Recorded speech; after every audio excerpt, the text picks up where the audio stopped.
What's up, guys? Spin Firearms here, back with another awesome video for you guys. A lot of people are interested in the Diamondback DB9 Gen 4. I've already put out reviews about it. I've already talked about it. We're a little over a year of owning it so far, but since I put out that last video, a lot of people wanted to see a true size comparison. And why I do these videos is you can go online, you can find all the specs, right? You can pull out a tape measure, you can do whatever. It's really hard to see how small these handguns really are.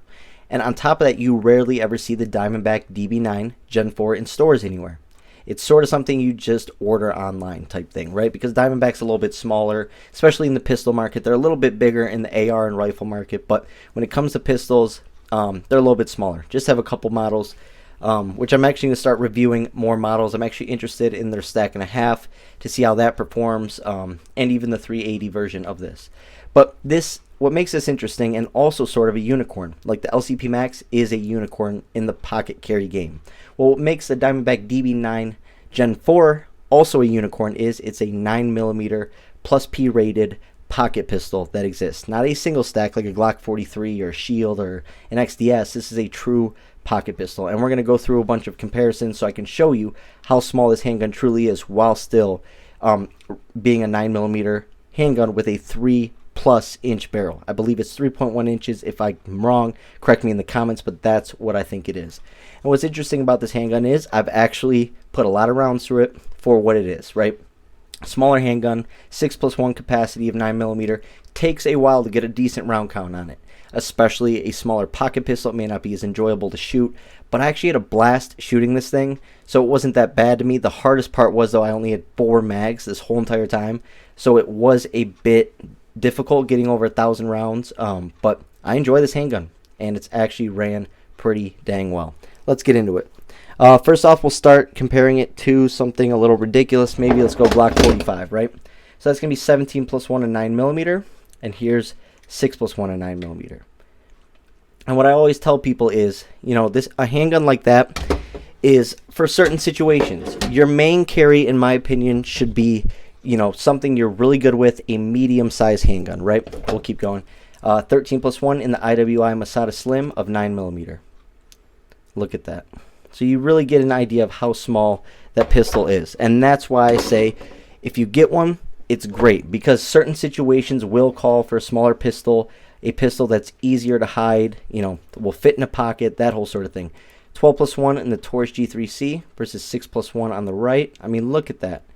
It's, you know, and like I said, I recommend you carry, you know, like I carry subcompacts mostly, single stacks, but I pocket carry a lot as well. But my main carries are always larger handguns than a pocket pistol. 6+1 on the right, 6+1 on the left of 45 ACP out of the XDS. A lot of people pocket carry 6+1 on the left, like I said, of 45 ACP. Crazy. Look at that difference. But a lot of people that I know pocket carry, as do I, at work, simply because, you know, it's sort of like a don't ask, don't tell type thing, right? So pocket carry is essential for a lot of people. A lot of people talk down on it. For a lot of people, it's necessary. That's the only way to carry comfortably. If you're a blue-collar, active worker, it is very hard to appendix carry. It's very hard to 3 o'clock carry. It's very hard to do your job and not be thinking about your handgun. So pocket carry is a great way to do it. Got a Smith & Wesson Airweight on the left, so that's going to be 5+1 of 38 Special plus P. 6+1 on the right of 9mm. And a lot of people do pocket pistol this little revolver right here, as it's another great option with some true power. All right, Canik Meta MC9 12+1 and 9mm versus 6+1. I mean, look at the width, and that's what makes them so important. I'm going to keep saying it. It's just, and I'll show you what I pocket carried in work for about 3 years, 2.5, 3 years. My FN 503, great handgun. They discontinued it, but size-wise, it's smaller than that, it's thinner than that, it's lighter than that.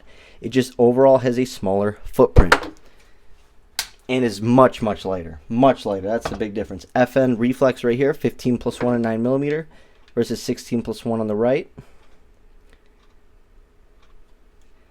And on top of that, what I do want to say is on the Diamondback DB9 Gen 4, the slide is a little bit thicker than the frame. It's sort of like the G-Force Arms Rapture GF9 or the IWI Masada Slim. It gets thicker up in that slide, which helps a little bit with recoil and stuff like that. But where it matters mostly in that grip, it is really thin. Look at that. That's crazy. All right, 12 plus 1 and 9mm on the left of the Smith & Wesson 2.0 subcompact. 6 plus 1 on the right. Look at that. What you're buying a handgun like this for is weight, width, and still having that 9mm round out of a 3-inch barrel. Look at that. 12 plus 1 on the left of 9mm out of the CZ P10S. Crazy. Glock 43X OEM mags hold 10 plus, or 10, which would be 10 plus 1 overall. 6 plus 1 on the right. Look at that. Now that's wild. But that, once again, is why you get a pocket pistol. They're so easy to hide and conceal, and just they don't cause problems. You know, like I've had people mention to me before, actually in the city. Okay, real quick. Ruger, Max 9, 10 plus 1 of 9mm, 6 plus 1 on the right. I had people at a Chipotle say that I was printing and that I make them feel less safe because I'm carrying a gun. So I try to avoid stuff like that in certain areas. And then there's just some families' houses you don't want to have conversations about guns with. Keep the bigger gun, you know, at home. Carry something smaller with a backup mag. On the left's the Beretta Pico, but keep in mind the Beretta Pico, mine doesn't work. 6 plus 1 on the right. So I mean the Beretta Pico is much shorter, but also another thing, or sorry, that's a Ruger LCP Max. Sorry, I don't know what I'm thinking. I was like, the width is really weird. Look at that. LCP Max, 10 plus 1 versus 6 plus 1, and shorter, all that. Much lighter, too. I wouldn't say much lighter, but a little bit lighter, and it's in 380, though. So a lot of people won't even carry a 380 pistol. Right here, LCP original, but I have a hoe grip on it. That's 6 plus 1 of 380, which the Diamondback is 6 plus 1 of 9mm. So a little bit bigger than the other pocket pistols, but not quite as big as a single stack. Taurus Spectrum, 6 plus 1 of 380 on the left. 6 plus 1 of 9mm on the right. Sorry guys, I'm still recovering from that sickness a little bit. It's been non-stop for the last like 8 days. It's been miserable. Alright, Bodyguard from Smith & Wesson. My kids had it, my wife had it. It's been just terrible. You can't sleep, anything. But anyways, Bodyguard, 6 plus 1 of 380. 6 plus 1 of 9 on the right. As you can see, it's a little bit bigger than all these designated pocket pistols. Here's a Shield 40. This is a true single stack. 6 plus 1 of 40. And then 6 plus 1 of 9 on the right. So you see that it is smaller than your average single stack still. Let's go Glock 43 next. You can see another single stack. Obviously I have a whole grip on it, so ignore that. 7 plus 1 of 9 with that base plate. You can see every dimension just a little bit smaller. And it does make a world of difference. So Springfield Armory Hellcat Pro, 15 plus 1 of 9mm. Love the Hellcat series. About as reliable as you can get. I would say they're a little bit more snappy than the P365s, but reliability-wise, they're on point. And you can't ever count out reliability. That should be your number one thing. 6 plus 1 on the right, 15 plus 1 on the left. Obviously, longer barrel, longer slide. Just a much bigger footprint. Glock 42, this is Glock's version of a pocket pistol, which is also a little bit bigger than your average pocket pistol, but smaller than your average single stack. So just thought I'd point that out. Very comparable. Look at that. That's pretty comparable. But 380. So 6 plus 1, 6 plus 1, but 380, 9mm.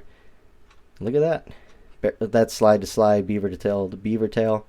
I mean, hey, pretty comparable actually. Pretty surprising.